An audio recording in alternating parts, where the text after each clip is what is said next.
The most important lawsuit in America right now, and perhaps the free world, is Prager University versus YouTube. You might consider this a grandiose statement, especially since I'm the lead attorney for PragerU. I assure you, it's not. That's because this case is about the most fundamental freedom Americans have, freedom of speech, as enunciated in the First Amendment to the United States Constitution. All our freedoms, the very concept of freedom, springs from this right. Lose it, and we're no longer free, not as individuals and not as a nation. I'm not willing to accept that. PragerU doesn't accept that, and you shouldn't either. Okay, so how did we get into this situation? A little background.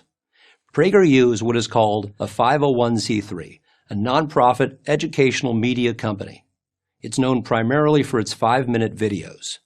In 2016, viewers began to notice that certain PragerU videos were no longer available. YouTube had placed them on its restricted list, which prevents the videos from playing on computers using content filters to screen out violence and pornography. PragerU assumed this was simply a case of bad algorithms, but YouTube said no. Each restricted video had been reviewed by a walking, talking human. The list included such diverse titles as Are the Police Racist? By Heather McDonald, Israel's Legal Founding by Alan Dershowitz, and even a video on the 10 Commandments by Dennis Prager. YouTube deemed each one unsuitable for young people, treating these videos the same as they would, say, for ones containing pornography or excessive violence.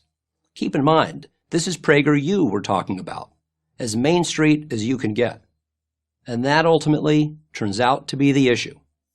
PragerU's center-right content, many of their videos, by the way, have no political theme at all, offends YouTube's sensibilities. In other words, the videos aren't being restricted to protect young people from inappropriate content. They're being restricted to protect young people from ideas YouTube disagrees with. We didn't want to sue. We tried to reach an accommodation. But when YouTube wouldn't take the offending videos off the restricted list, there are now 100 on that list, we had no other option. YouTube was infringing on our right to free speech.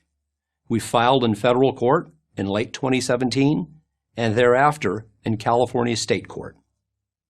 Wait a second, you might say. YouTube, which is owned by Google, is a private company. Can't they do anything they want? The answer is yes and no.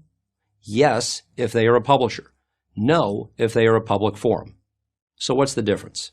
This gets right to the nub of the matter. A publisher chooses the content that resides on its site. The New York Times is a perfect example. You can't write a story and just expect the New York Times to publish it. The Times chooses what appears on its pages or website. And if they publish a story that contains a malicious lie or violates copyright law, they can be sued. PragerU is also a publisher. It decides what material gets placed on its website. Most sites are publishers. In contrast, a public forum, which can be a physical location like the classic town square or a shopping mall, or a virtual location like a website, is a place that must allow individuals and organizations to exercise their free speech rights. YouTube is an example of a public forum. In fact, YouTube describes itself as a public forum. You make a video, YouTube hosts it, and anyone with an internet connection can watch it. Facebook is also a public forum, and so is Twitter. Here's why this is so important. A public forum under Section 230 of the Communications Decency Act, a law co-sponsored by Democrats and Republicans and passed by Congress in 1996, is not subject to liability for content placed on its site. If someone posts a video about how to build a bomb or writes a threatening comment, the public forum website cannot be held legally responsible for that content. That's a good thing.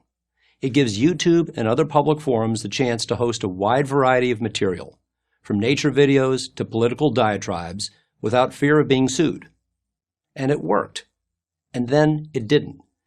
A few years ago, the social media giants, Google, Facebook, YouTube, and Twitter, started to behave not like public forums, but like publishers.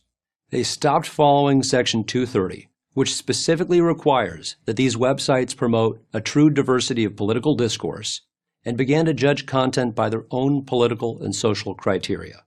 In other words, the social media giants want it both ways.